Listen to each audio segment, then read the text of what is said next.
At nag-arkila tayo ng drone para sa ating pagluluto. Luya. Sa English, ginger. Lutunod natin ng bawang. Sa English po niyan ay garlic. At dahil naka-drone shot po tayo guys, sisilip tayo ng konti sa ating camera. Ayan. Baka nag-iba yung ating itsura. Okay, okay. Aantay po natin siyang medyo pumula-pula bago natin ipasok ang ating sandata. Ay, mali. Bago pala ilagay na natin ang sibuyas. Dahil sa tingin ko okay na siya eh. Nahalo. Okay, ito na. Dahil mapula na yung mga nilagay na ating sa totoong buhay talaga kapag mapula na, pwede mo nang ipasok ang iyong sandata. Ay, mali naman. Ito nga pala, naka-drone siya tayo, kailangan natin tumingala. Ito na yung alimasa guys. 5 kilo po pala to, ano ko kanina. Matik na akong madulas, hindi ko pala to binili. Ito pala yung mga nahuli ko kanina. Gawa ng ito na guys, kung makikita nyo, kinamay ko na lang siya kasi madalas din naman tayo magkamay. Ay, mali. Ito na guys, nilagay ko na lahat ng uri ng alimasag. Hindi ko na alam kung anong mga kakaraan ito. Ayan guys, wala nang natira guys. Maglalagay siyempre tayo ng dinurog na paminta. Ito guys, dinurog na paminta. Siyempre, para mapuwing yung mga alimasag.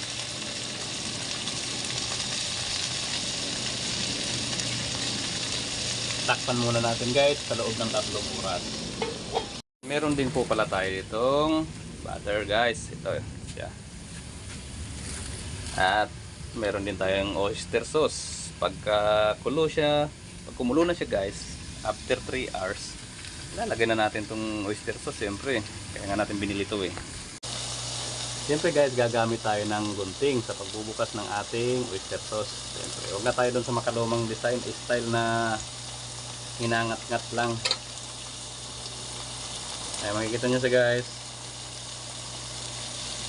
Ayan, kita naman sa drone, di ba? Na siya guys, lagyan natin na siya ng pangpasarap. Bali, tatlong supot po ng magic sarap para lalo siyang sumarap. Ng pangsapin, hawakan sa gilid at haluin guys. Haluin lang ng haluin. Ayan na siya guys. Siyempre guys, medyo natagalan tayo dahil bumili pa tayo ng tubig sa Jollibee. Ayan, kita nyo naman, lagayan pa lang. Sa Jollibee tayo bumili ng tubig. So, lalagyan na natin ng konti. Para pag kumulo siya guys, okay na. Saglit lang at babalik ako sa Jollibee, babalik lang to. Ilalagay na nga pala natin guys yung butter. Siyempre butter po siya guys, at di ko alam kung peanut kasi tawag nila butter or peanut, parehas lang yata yan. Peanut butter. Ayan siya guys, sobrang bango guys, parang ako. Sobrang bango talaga niya, parang amoy, parang ako lang. Kaya siguro masarap akong kainin. Ay, hindi, mali. Masarap akong kumain. Ay, mali na naman. Ano ba yan?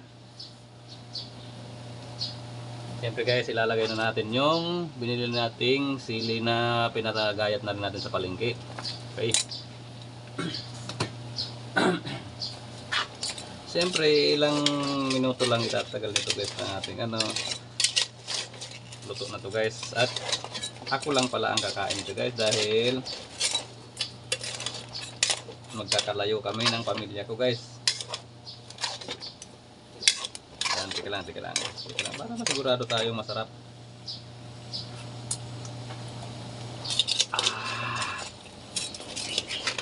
Guys, sobrang sarap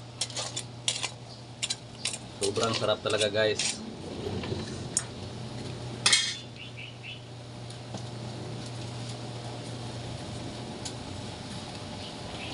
Okay. Dahil sa sobrang sarap talaga niya guys. Okay, at dyan po nagtatapos ang aking pagluluto. Mamaya-maya po papakita ko sa inyo kung paano po ito kainin.